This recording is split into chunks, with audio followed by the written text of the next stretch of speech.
नमस्कार, मैं प्रद्युमन जोशीला हरियाणा प्रदेश के हिसार लोकसभा क्षेत्र में हो सकता है लोकसभा का उपचुनाव। जी हां, आपने बहुत ध्यान से सुना कि हिसार लोकसभा क्षेत्र के सांसद जयप्रकाश जेपी, जो चौथी बार हिसार से सांसद बने हैं, उन्होंने कुछ दिन पहले किसी एक मुद्दे को लेकर के घोषणा की थी कि अगर ऐसा हुआ तो मैं इस्तीफा दे दूंगा। आज के इस वीडियो में हम इसी विषय पर चर्चा करेंगे। क्या हिसार में होने वाला है उपचुनाव, वो भी विधानसभा का नहीं, लोकसभा का। उससे पहले आप सभी दर्शकों से यह अनुरोध है कि आप YouTube पर हमारे चैनल को सब्सक्राइब करें, बेल आइकन घंटी का बटन अवश्य दबाएं, YouTube पर हमारे चैनल को ज्वाइन करें ताकि आपका हमें सहयोग मिलता रहे। वीडियो को ज्यादा से ज्यादा शेयर करें, अपने कमेंट्स अवश्य लिखें। हरियाणा और देश से संबंधित कोई भी विषय हो, उस पर आप अपने सुझाव हम तक साझा कर सकते हैं। तो आज हम बात करने जा रहे हैं हिसार के सांसद, जो कांग्रेस पार्टी के सांसद हैं, जयप्रकाश जेपी चौथी बार हिसार से एमपी बने हैं। केंद्र में भी मंत्री रह चुके हैं 1989 में। उन्होंने जब हिसार में नगर निगम का चुनाव चल रहा था, तब एक बयान दिया जिससे ना केवल हिसार बल्कि हरियाणा की राजनीति में हलचल पैदा हो गई। और बयान ऐसा कि कोई सोच नहीं सकता कि क्या जयप्रकाश जेपी भी ये कह सकते हैं। और चूंकि जुबान की कीमत होती है, राजनीति हो चाहे सामाजिक कार्य हो या कोई भी अन्य फील्ड हो, जुबान से बड़ा धन कोई नहीं है।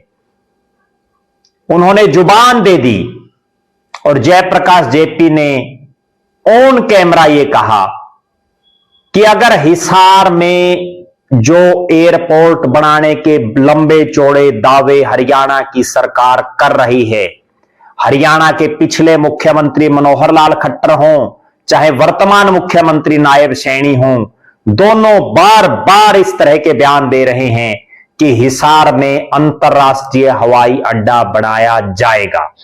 और बाकायदा इस हवाई अड्डे का नाम महाराजा अग्रसेन के नाम पर रखने की घोषणा बहुत बार हुई, रखा भी गया।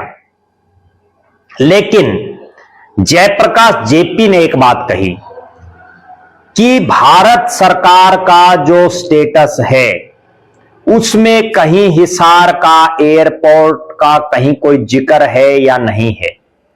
इंटरनेशनल एयरपोर्ट हिसार में बन रहा है, इस बात का कहीं कोई जिक्र है या नहीं, ये बात प्रदेश के मुख्यमंत्री बताएं। और अगर हिसार में भारत सरकार के स्टेटस पर कहीं ये मिला कि हिसार में इंटरनेशनल एयरपोर्ट बन रहा है, तो मैं देश की सबसे बड़ी पंचायत संसद से इस्तीफा दे दूंगा। बहुत बड़ी बात जयप्रकाश जेपी ने कही। और संभवतः हरियाणा के इतिहास में जो वर्तमान जो 10 सांसद हैं, उनमें उन्होंने ये इतनी बड़ी हिम्मत करके दिखाई कि अगर कहीं भी इंटरनेशनल एयरपोर्ट जो भारत सरकार के स्टेटस में हिसार का नाम हो, मुख्यमंत्री जी स्पष्ट कर दें। मैं दर्शकों को एक वाक्य याद दिलाता हूं। जुबान की कीमत यह होती है, जब किसान आंदोलन चल रहा था मोदी जी की सरकार के खिलाफ, 3 काले कानूनों के खिलाफ, तो उस समय देश के इकलौते विधायक सांसद, जो भी प्रतिनिधि हैं विधायक और सांसद सत्र के, उनमें केवल इंडियन नेशनल लोकदल के उस समय के एलनाबाद के विधायक, जो इकलौते इनेलो के विधायक थे, अभय सिंह चौटाला ने ये कहा था कि अगर ये तीनों काले कानून वापस नहीं लिए गए तो वो प्रदेश की विधानसभा से इस्तीफा दे देंगे, और उन्होंने एक डेडलाइन रख दी थी कि इस तारीख तक अगर नहीं वापस लिए तो मैं रिजाइन कर दूंगा। हो सकता है उनको बहुत लोगों ने समझाया भी हो, क्योंकि इकलौते विधायक थे, लेकिन जुबान की एक वैल्यू होती है जिसका कोई मोल नहीं होता। और अभय सिंह चौटाला ने प्रदेश की विधानसभा से इस्तीफा दिया क्योंकि वो तीनों काले कानून उस तारीख तक वापस नहीं हुए थे। हालांकि बाद में वो तीनों काले कानून वापस भी हुए। अभय सिंह चौटाला ने उपचुनाव भी लड़ा, फिर से वो प्रदेश की विधानसभा में पहुंचे। अब जो ताजा मामला है वो ये है कि क्या अभय सिंह चौटाला के पद चिन्हों पर ही चल पड़े हैं जयप्रकाश जेपी?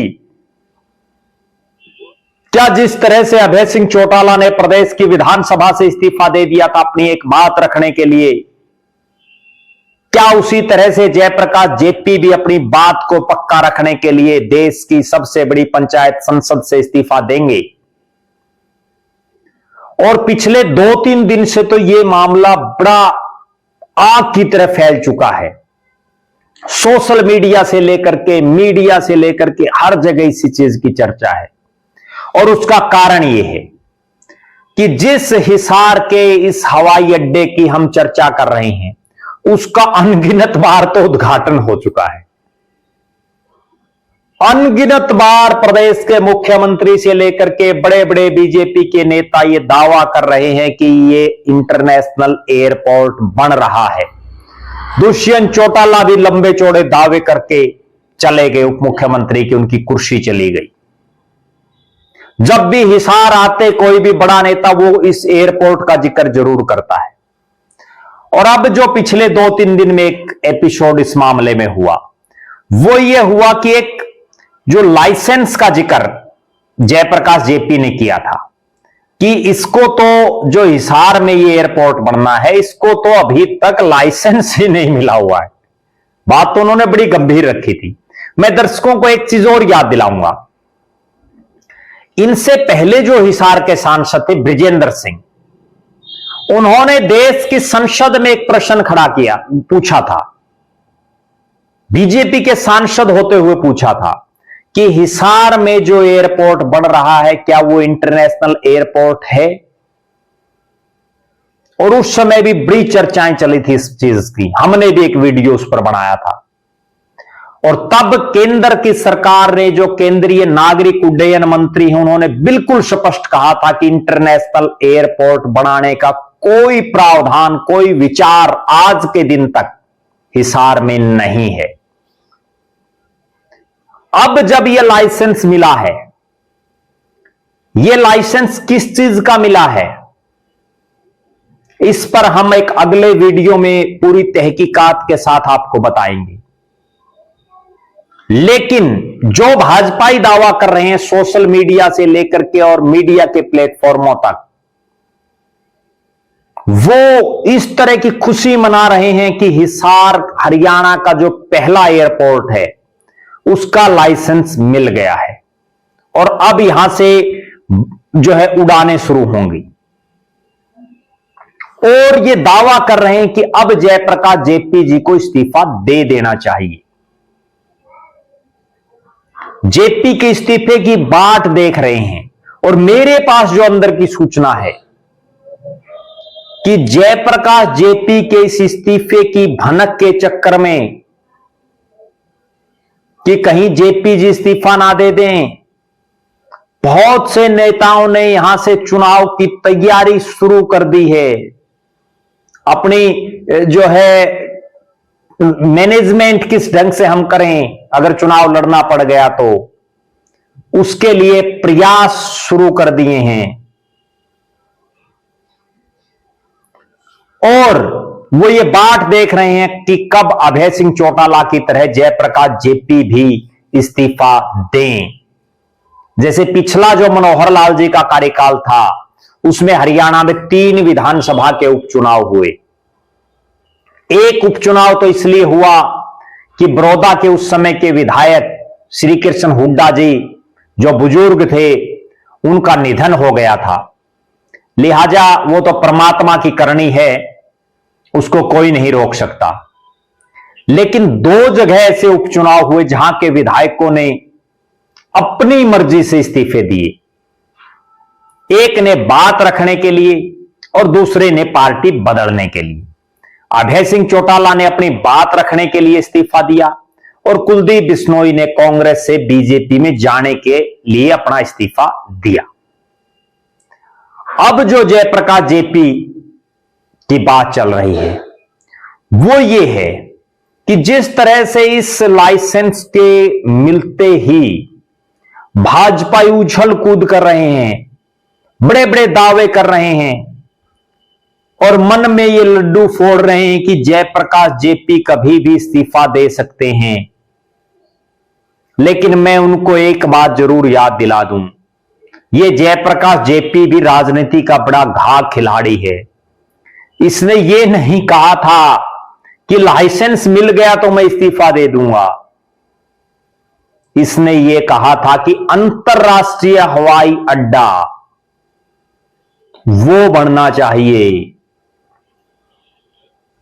उसका लेटर लाओ भारतीय जनता पार्टी के नेताओं, तब जयप्रकाश जेपी इस्तीफा देंगे। और मेरा ऐसा मानना है कि जयप्रकाश जेपी राजनीति के मंझे हुए खिलाड़ी हैं, उनका बेटा अब राजनीतिक रूप से सेट हो गया है, वो इस्तीफा देने में भी देर नहीं लगाएंगे, दे सकते हैं और दे भी देना चाहिए अगर इंटरनेशनल एयरपोर्ट बनाने की जो उनकी बात थी वो सरकार पूरी करती है तो।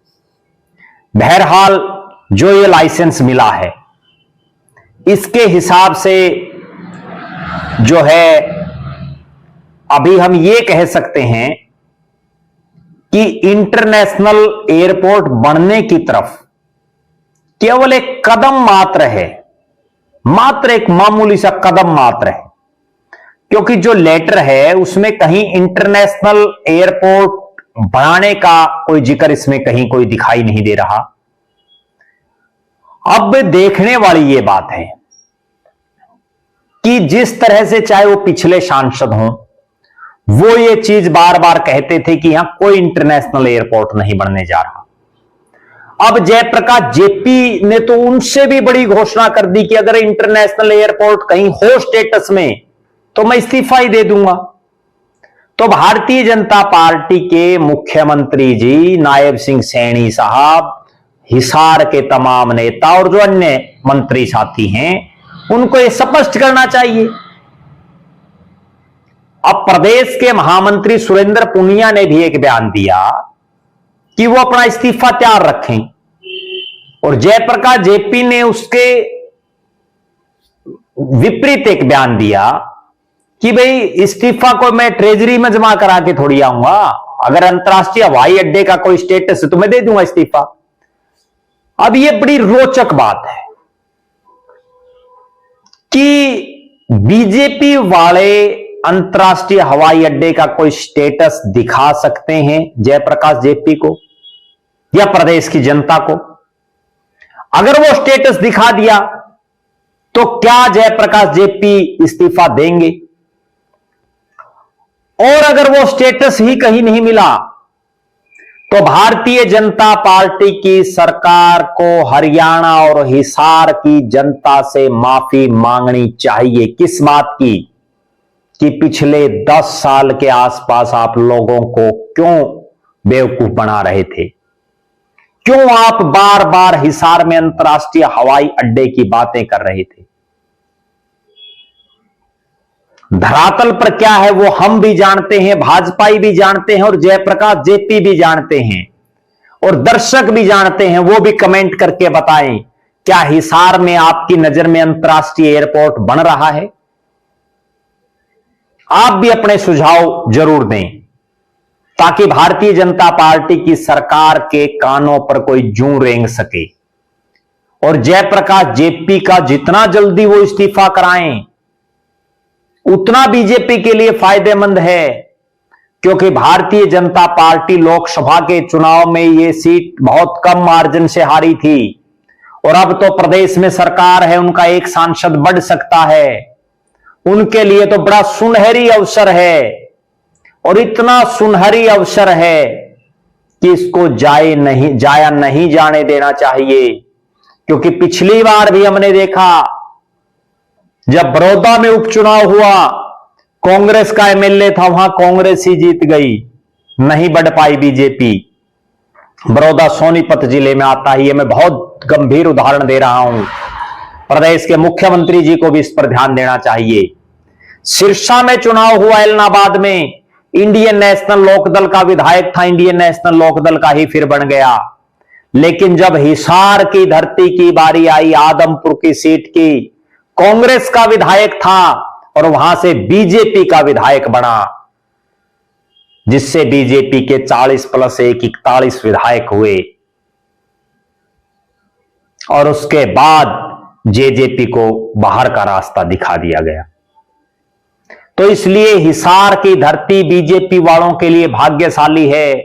आप जल्दी से जल्दी वो इंटरनेशनल एयरपोर्ट का स्टेटस जयप्रकाश जेपी को दिखाओ, हरियाणा की जनता को दिखाओ, ताकि जेपी साहब इस्तीफा दें और हिसार में उपचुनाव हो। और उपचुनाव होगा तो सरकार पूरी ताकत से लड़ेगी, क्योंकि अब विपक्ष भी कमजोर हो चुका है। विपक्ष तो बिल्कुल मरणासन हालात में दिखाई दे रहा है, और बीजेपी का एक सांसद बढ़ जाएगा। मोदी जी जो बहुमत से दूर हैं, उसमें एक सदस्य का और ही इजाफा हो जाएगा।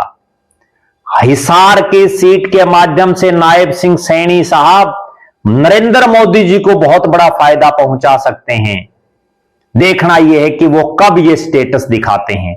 यहां एक और मैं रोचक बात बताऊं, जिस दिन जयप्रकाश जेपी ने यह बयान दिया, उससे अगले दिन प्रदेश के मुख्यमंत्री जी के भी हिसार का कार्यक्रम था, और उन्होंने ये कहा कि मुख्यमंत्री कल हिसार आएंगे और वो इस चीज की घोषणा करेंगे, स्टेटस दिखाएं कि इंटरनेशनल एयरपोर्ट कहीं है भारत की सरकार के स्टेटस में।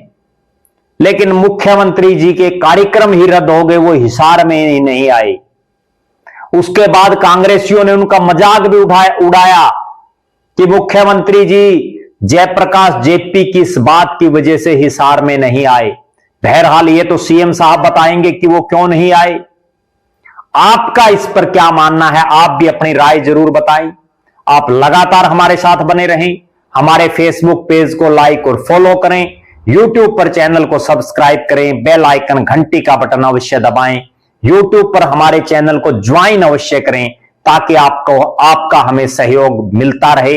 वीडियो को ज्यादा से ज्यादा शेयर करें, अपने कमेंट्स अवश्य लिखें, और यह जरूर बताएं कि क्या आपकी नजर में हिसार में अंतर्राष्ट्रीय एयरपोर्ट बन रहा है, या सरकार केवल आंखों में धूल झोंकने का काम कर रही है, जैसा पहले होता रहा है।